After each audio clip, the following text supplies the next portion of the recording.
मेरा नाम सौरभ अग्रवाल है और मैं रामपुर का निवासी हूँ। मेरी उम्र 32 साल हो चुकी है और मैंने अभी तक शादी नहीं की है। लाइफ से इंटरेस्ट उड़ सा गया था। लोगों से मिलना जुलना भी अच्छा नहीं लग रहा था। हर पल एक बेचैनी सी महसूस होती रहती थी। इसलिए पिछले साल मैं किसी को बिना कुछ बताए घर छोड़कर चला गया था। अपनी इसी नादानी के कारण मैं बहुत बड़ी भयानक मुसीबत में पड़ गया था।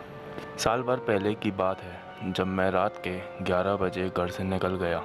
मैं सीधा रेलवे स्टेशन गया और बिना टिकट ट्रेन में सवार हो गया। ट्रेन के जनरल कंपार्टमेंट में मेरे पास एक अघोरी आकर बैठा। पता नहीं क्यों पर वो बार बार मुझे घूरे जा रहा था। उसने सीधा मुझसे पूछ लिया कि मेरे साथ आओगे। मैंने उसको ना कहा तो वो चुपचाप बैठकर फिर से मुझे घूरने लगा। तभी अचानक टीसी आया और मुझसे टिकट मांगने लगा। मेरे पास कोई टिकट तो था नहीं, तो मैंने उससे कहने जा ही रहा था कि टिकट नहीं लिया है, पर मैं कुछ बोलूं उससे पहले उस अघोरी ने टिकट आगे कर दिया और बोला कि ये रहा टिकट और ये रहा मेरा टिकट। टीसी हम दोनों की ओर देखने लगा और टिकट देखे बिना ही आगे बढ़ गया। जो कुछ भी हुआ उसे देखकर मेरे तो होश ही उड़ गए, क्योंकि उस अघोरी ने एक ही टिकट से पता नहीं कैसे 2 टिकट बना लिए। अब उस आदमी से जान पहचान बढ़ाने में मुझे थोड़ा इंटरेस्ट जागने लगा, क्योंकि मुझे वह चमत्कारी शक्ति वाला अघोरी लग रहा था।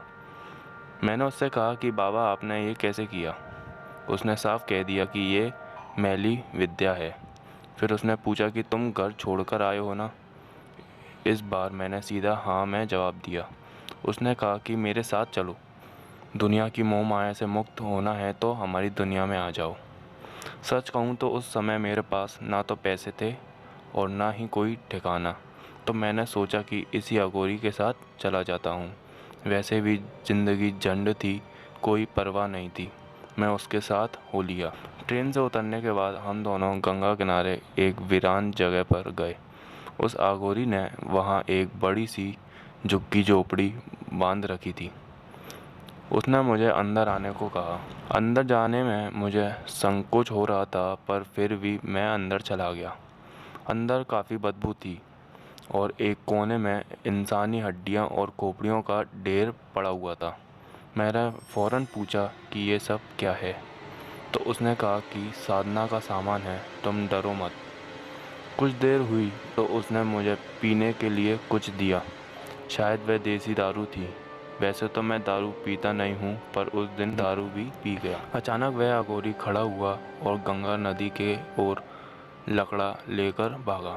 मुझे समझ नहीं आया कि उसने ऐसा क्यों किया, पर जब वह वापस आया तो मैंने देखा कि उसके हाथ में एक जवान औरत की लाश थी।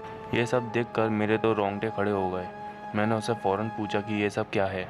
उसने कहा कि जब कोई मर जाता है तो यहाँ पास में एक घाट है, वहाँ से मरे हुए लोगों को पवित्र गंगा नदी में बहाया जाता है और उन्हें नदी से निकालकर अघोरी खाते भी हैं और अशुद्ध मुर्दे की सहायता से मैली विद्या भी करते हैं।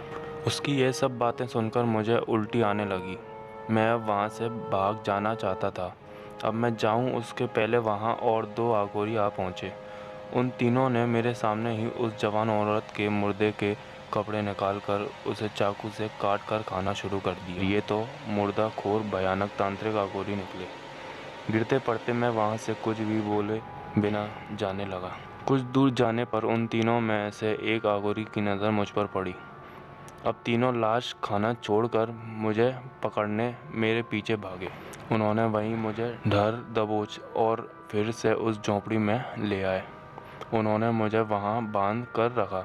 मैं चिल्ला ना सकूं, इसलिए उन्होंने मेरे मुंह पर कपड़ा ठूस कर मुंह को बांध दिया। फिर वह तीनों जल्दी से उस औरत की खाई हुई लाश नदी में फेंक आए और अग्नि जलाने लगे। फिर एक अघोरी मेरे पास आया और उसने मेरी उंगली से थोड़ा खून निकाला और उस खून से पड़ी हुई एक खोपड़ी को टीका लगाया। तीनों अघोरी नंगे होकर उत्तेजक मंत्र बोलने लगे और अग्नि के इर्द गिर्द घूमते हुए नाचने लगे। फिर तीनों में से एक अघोरी अंदर से एक बड़ा चाकू लाया। यह सब देखकर मैं समझ गया था कि शायद ये तीनों मेरी बलि देने वाले हैं या फिर मुझे काट कर जिंदा ही खाने वाले हैं। और फिर उस औरत के मुर्दे की तरह मुझे भी मारकर गंगा में बहा देंगे। उस रात मौत को सामने देखकर पहली बार मुझे ज़िंदगी की कीमत समझ आई। कुछ ही देर में अचानक पुलिस जीप वहां आकर रुकी और तीनों आरोपियों को उन्होंने धर दबोचा और उन्हें वहीं लाठियों से बेतहाशा पीटने लगे। फिर उन्होंने तुरंत मुझे खोला और मुझे अस्पताल ले गए। घर छोड़कर जाने वालों को मैं एक ही बात कहना चाहूँगा कि दुनिया बड़ी खतरनाक है और ज़िंदगी अनमोल है। तो दोस्तों, वीडियो यहाँ ख़त्म हुई। अगर आपको वीडियो पसंद आए तो लाइक, कमेंट, शेयर करना ना भूलें और अभी तक आपने चैनल को सब्सक्राइब नहीं किया तो चैनल को सब्सक्राइब करना।